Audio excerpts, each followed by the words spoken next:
नमस्कार, आप देखना शुरू कर चुके हैं लाइव सिटीज का विशेष कार्यक्रम सुबह की चाय सुबह 8 बजे। आज तारीख है 19 जून, दिन है शुक्रवार। हमारे साथ रोज की तरह बिहार के जाने माने और वरिष्ठ पत्रकार रवि उपाध्याय हैं। आज हम बातचीत करेंगे। बिहार के मुख्यमंत्री सम्राट चौधरी ने शिक्षा व्यवस्था को लेकर बड़ा ऐलान किया है। अपराधियों को लेकर तो लगातार कहते हैं कि अपराधियों को नेपाल जाना होगा।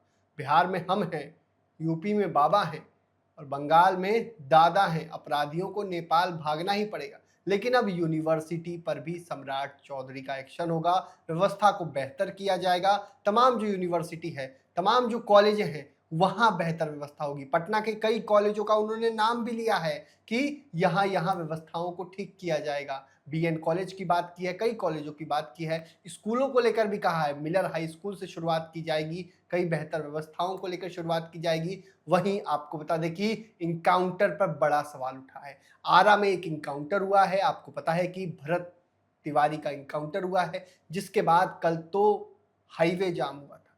हाईवे पर युद्ध देखने को मिला। पब्लिक और पुलिस में युद्ध चल रहा था। लोग इधर से पत्थर बरसा रहे थे, पुलिस लाठियां बरसा रही थी, पुलिस ने तो पिस्टल तक तान दी थी। वहीं इनकाउंटर मामले में थानेदार सस्पेंड हुए हैं। लेकिन क्या ये फेक इनकाउंटर था? क्या ये इनकाउंटर जायज था या नाजायज था? ये तो जांच का विषय है। क्या इस पूरे मामले में बिहार पुलिस की दूसरी इकाई जांच करेगी? क्या सीआईडी इस पूरे मामले में जांच करेगी? ये देखने वाली बात होगी। वहीं आपको बता दें कि खान सर वर्सेस रोशन आनंद सर, विवाद पुराना है और इस विवाद में क्या कुछ नहीं हुआ।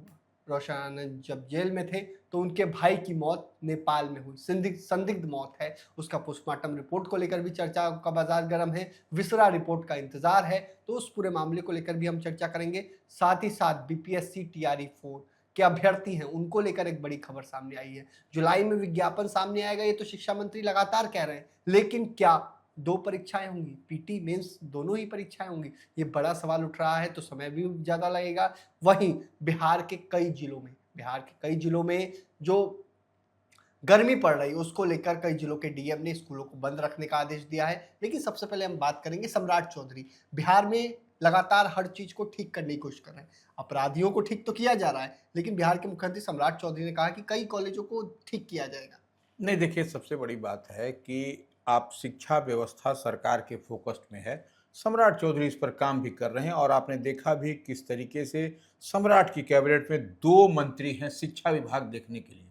तो आप समझ सकते हैं कि यह नई व्यवस्था और कितनी बड़ी मजबूत व्यवस्था करने की कवायद में सम्राट चौधरी लगे हुए हैं और बराबर वह राजभवन जो उच्च शिक्षा के लिए, यूनिवर्सिटीज़ के लिए, विश्वविद्यालय के लिए कुलाधिपति होते हैं, वही देखते हैं उसको। तो इस स्थिति में अब देखिए, सम्राट चौधरी ने एक और ऐलान कर दिया है। स्कूल को तो मॉडल बनाएंगे ही, स्कूल में तो बेहतर पढ़ाई होगी और वही उनकी है कि जब सरकारी स्कूलों में पैरवी आने लगे तो समझिए कि बेहतर पढ़ाई वहाँ हो रही है। ये सबसे बड़ी बात है और आईएएस मंत्री के बेटे भी पढ़ेंगे तब और बेहतर होगा। तो ये सब उन्होंने ये तमाम, भी कहा है कि मेरे बेटों ने तो इंटर कर लिया, नहीं तो हम भी सोचते। देखिए, वही विजन की बात हो रही है। तो अब देखिए, वह कह रहे हैं कि विश्वविद्यालय को ठीक किया जाएगा और तो विश्वविद्यालय को तो ठीक किया ही जाएगा, साथ ही साथ जो प्राइवेट विश्वविद्यालय है ज़्यादा से ज़्यादा अधिक संख्या में बिहार में आए, उनको हर तरह की सुविधा दी जाएगी। जो भी सरकार से ग्रांट की बात होगी, ज़मीन मुहैया या तमाम तरह की बात, तो वह प्राइवेट विश्वविद्यालय को भी इनवाइट कर रहे हैं, आने के लिए न्योता दे रहे हैं कि आइए यहाँ पर बिहार में प्राइवेट यूनिवर्सिटी लगाइए। अन्य प्रदेशों में जिस तरीके से दिल्ली, साउथ में या फिर अन्य जगह पंजाब, हरियाणा में भी आपको दिखाई पड़ता है, मद्रास में, चेन्नई में, तो वह आपको इसी तरीके से इसी तर्ज पर यहाँ पर भी वह बुला रहे हैं। तो देखना होगा कि क्या कुछ यूनिवर्सिटीज़ में परिवर्तन होगा, कॉलेजों में क्या पढ़ाई और अच्छी होगी, ये देखने वाली बात होगी। लेकिन आरा में एक इनकाउंटर हुआ है सर, उसको लेकर भारी बवाल हो रहा है। जांच की मांग चल रही है, कई लोग कह रहे हैं कि ये इनकाउंटर फेक हुआ है। तो क्या लगता है, पुलिसकर्मी जेल जाएंगे? नहीं, देखिए, सबसे बड़ी बात है कि जो भरत तिवारी जिसके इनकाउंटर की बात कही जा रही है और पुलिस का, आरा पुलिस का 2 प्रेस विज्ञप्ति है। एक पहले दिन का, आप देखिए जिस दिन जब उसको, फायरिंग का वीडियो था, तो वो उस दिन वह कह रहा है कि विक्षिप्त है। हम्म। आरा पुलिस का यह है, हाँ, मानसिक। इसमें कहीं कोई मानसिक रूप से विक्षिप्त बताया जा रहा है। हम्म। और फिर दूसरे दिन पुलिस पहुंचती है, उसको ठोक देती है हम्म। भरत तिवारी को। तो जब मानसिक रूप से विक्षिप्त था तो ऐसी स्थिति परिस्थिति में कैसे उसको ठोका गया? आपको अगर मानसिक विक्षिप्त है तो उसको आपको घेर करके, कॉर्डन करके, पकड़ करके उसको पकड़ लेना था। और उसने हथियार जबकि फेंक दिया था, वह उसके पास में जो हथियार था, तो यह उसने बाज़ाब्ते वीडियो फुटेज भी उसका है। और हथियार फेंकने के बाद, माने एक तरीके से सरेंडर करने के बाद, पुलिस ने उसको गोली मारा, उसके बाद से उसकी निधन हो गई। अब गोली लगने के बाद निधन हुई या अस्पताल ले जाने के क्रम में निधन हुई, यह एक अलग विषय है। अस्पताल ले जाने की बात कही जा लेकिन रही है इलाज के दौरान। लेकिन अब वही हम कह रहे हैं कि अब TMC 4 गोली ठोंकने की बात आ रही है। आपको ऑपरेशन लंगड़ा करने की बात पुलिस कहती है। सम्राट चौधरी कहते हैं कि ऑपरेशन लंगड़ा करना है, ये करना है। और ऐसी स्थिति परिस्थिति में आप देखिए कि उसको ठोक दिया गया, जब मानसिक रूप से विक्षिप्त एक तरफ पुलिस बता रही है और दूसरी तरफ ठोक दिया जा रहा है, तो आप देख रहे हैं कि वहां पर रणक्षेत्र बना हुआ है, स्थानीय लोगों की नाराजगी है। तो यह सबसे बड़ी बात है। और वहां से जिस विधानसभा क्षेत्र की बात है, वहां से भारतीय जनता पार्टी के ही विधायक हैं वहां। तो कई तरीके की बात आप देखिएगा कि जो स्थानीय विधायक हैं उनके लिए तो वह बहुत बड़ा पेंच का मसला है कि यह भरत तिवारी जब अपराधी नहीं है, कोई उसका एफआईआर जीरो है, उस पर कोई उसका बैकग्राउंड नहीं, कोई क्रिमिनल रिकॉर्ड नहीं है, उसको ठोक दिया गया जस्ट लाइक ए बहुत बड़ा क्रिमिनल है। तो देखिए कहीं ना कहीं आपको, ठीक है अपराधी है उसको ठोक दीजिए, पुलिस के साथ लोगों की सहानुभूति रहेगी। लेकिन इनोसेंट को अगर यदि आप ठोक दीजिएगा तो आपको जनता का भी आक्रोश झेलना पड़ेगा और आपके साथ साथ सरकार को भी झेलना पड़ेगा। जो बेहतर काम कर रही है सरकार, उसको भी कहीं ना कहीं आप कॉर्नर करवाइएगा। तो ये देखने वाली बात है। और इसी को लेकर के आप देख रहे हैं कि कितना सड़क पर आंदोलन किस तरीके से होगा। हाईवे जाम हुआ 5 घंटे तक। बिल्कुल। और देखिए उतना ही नहीं, रण क्षेत्र बना हुआ था, हम बार बार कह रहे हैं, और ये कितने दिन तक चलेगा? इनोसेंट को मार दीजिएगा, उसके बाद देखिए इसके लिए मानवाधिकार है, बिहार मानवाधिकार, राष्ट्रीय मानवाधिकार, कई तरह की बात आने वाले समय में आपको दिखाई पड़ेगी। एक छोटा सा मसला को इन लोगों ने बड़ा मसला बना दिया। पुलिस की थोड़ी सी कार्यशैली इधर से उधर हुई और यही अब देखिए क्या है, विश्वामित्र सेना के जो है राजकुमार चौबे ने इस मामले को बड़ी मजबूती से उठाया। वह आरा पहुंच गए और आरा पहुंचने के बाद में, क्योंकि बक्सर और आरा बराबर वह विश्वामित्र सेना सनातन धर्म की मजबूती के लिए काम करता है, तो ऐसे में निश्चित रूप से इस मसले को उसने उठाया है और कहा है कि इसकी जांच हो, उच्चस्तरीय जांच हो और जो भी पदाधिकारी, अधिकारी, पुलिसकर्मी दोषी पाए जाए उन पर विधि सम्मत कार्रवाई हो, नहीं तो विश्वामित्र सेना एक नया रूप, नए स्वरूप में उभर के आएगा और इस मामले को दूध का दूध पानी का पानी करेगा, दिखाई पड़ेगा आपको। लेकिन जीतन राम मांझी कह रहे हैं वेल डन बिहार पुलिस। उन्होंने कहा है कि पुलिस पर जब कार्रवाई कोई कुछ बंदूक दिखाएगा तो पुलिस कार्रवाई करेगी ना, दही जमा के थोड़ी ना बैठेगी। नहीं देखिए, जब जीतन राम मांझी बोल रहे हैं, ठीक बोल रहे हैं, पुलिस पर जब हथियार दिखाएगा तब, लेकिन जब कोई हथियार उसके पास में है, जब आत्मसमर्पण कर दे रहा है, सरेंडर कर दे रहा है, तब पुलिस उसको नहीं ठोकना चाहिए। हम जीतन राम मांझी की बात से कोई भी आदमी सभ्य समाज का इत्तेफाक नहीं रखेगा कि जो आदमी का जीरो क्रिमिनल रिकॉर्ड है, जीरो एफआईआर है और उस आदमी को जब आत्मसमर्पण कर रहा है उसके बाद जब बात हो रहा है उसके बाद पुलिस को ठोक दे रहा है, तो ये कतई उचित नहीं है सभ्य समाज में। इतनी बात मान के चलिए। क्या लगता है इस पूरे मामले में आगे उच्च स्तरीय जांच हो सकती है? निश्चित रूप से उच्च स्तरीय जांच होगी। ऐसे बिहार में ऐसे कई सारे उदाहरण हैं कि पटना, राजधानी पटना में हमको याद है कि ऐसे में थानेदार को जेल जाना पड़ा था और 3 छात्रों की।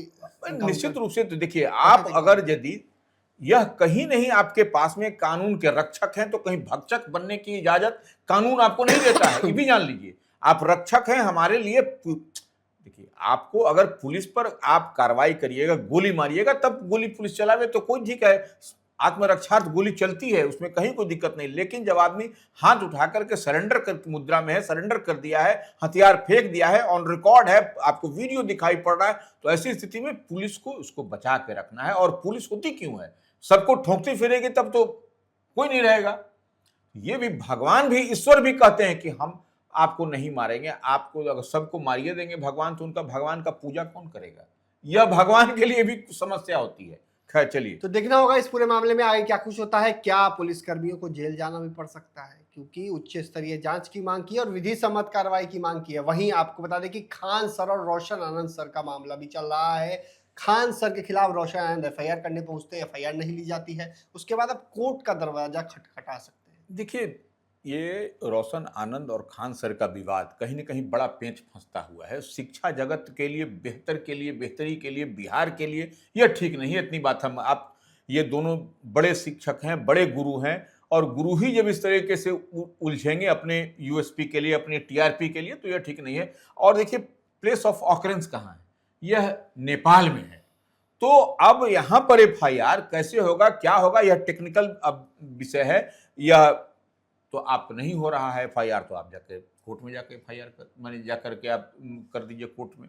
तो ये देखिए, इसका सबके प्रावधान है, नियम है और इसको सड़क पर नहीं है। देखिए, कई सारे बच्चे, बाहर के बच्चे पटना में रहते हैं पढ़ने के लिए, अपने भविष्य के निर्माण के लिए, और इन लोगों की जो आपसी जो प्रतिद्वंदिता है उसके कारण पढ़ाई भी कई इस जगह कोचिंग संस्थानों में नहीं हो पा रही है। तो इतनी बात मान के चलिए, हम लोग भी पहले कोचिंग करके आए हैं, लेकिन इस तरीके का दृश्य जो दिखाई पड़ रहा अब नहीं, पहले नहीं होता। अब देखना होगा क्या कुछ होता है। लेकिन टीआरई 4 को लेकर बड़े अपडेट आया है। अब 2 परीक्षाएं हो सकती हैं। शिक्षा मंत्री ने कहा कि क्यों ना 2 परीक्षाएं ली जाएं, ऐसा सवाल उठाया है। तो क्या लगता है? नहीं, देखिए, मिथिलेश तिवारी शिक्षा मंत्री हैं, तो यह टीआरई 4 का मसला एक बड़ा मसला है। लंबे समय से यह प्रोलॉन्ग होता हुआ, चलता हुआ दिखाई पड़ रहा है। बच्चों के अभी भविष्य तक की बात विज्ञापन है। नहीं है। अभी तक विज्ञापन निकालनी चाहिए सरकार को और इस पर जल्द से जल्द, कोई भी लेना है, 2 लेना है, 1 लेना हो, जल्द से जल्द इस पर निर्णय होना चाहिए। इसको ऊहापोह की स्थिति में न रख के पूरा डेट का प्रकाशन करना चाहिए। बिहार के कई जिलों में गर्मी की को लेकर हाहाकार मचा हुआ है। गर्मी तो भयंकर पड़ रही है, आप भी देखते होंगे। अब से कुछ देर बाद गर्मी पड़ने लगेगी, 10 बजते ही गर्मी पूरी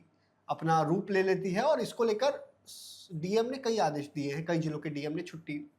देखिए, प्रचंड गर्मी है, भीषण गर्मी है और बच्चे के स्वास्थ्य के कारणों को या लेकर के स्कूल जिला प्रशासन की ओर से, कई जिला प्रशासन की ओर से बंद करने की बात कही गई है और बंद होना भी चाहिए। इतनी बात भी मान लीजिए, नहीं तो बच्चों के स्वास्थ्य पर इसका असर खराब पड़ेगा, नंबर 1। और जो ऐसे भी अगर यदि हम और आप निकलते हैं तो जो प्रचंड भीषण जो जो चल रही है गर्मी, उससे हम लोग उससे परेशान हो रहे हैं। तो बच्चे और बूढ़े, इनको तो निश्चित रूप से बच के रहने की जरूरत है। तो अब देखना होगा आगे क्या कुछ होता है। लेकिन खान सर और रोशन आनंद मामले में हमारी अपडेट बनी रहेगी। साथ ही साथ आरा इंकाउंटर मामले में भी हमारी नजर रहेगी, किस तरीके से आरा में इंकाउंटर पर आगे क्या कुछ होता है। वहीं सीएम सम्राट चौधरी पर भी नजर रहेगी। साथ ही साथ टीआरई 4 पर भी हमारी नजर रहेगी। देखना होगा कब तक विज्ञापन सामने आता है। बने रहिए लाइव सिटीज के साथ। हमारे यूट्यूब चैनल को सब्सक्राइब करिए। धन्यवाद।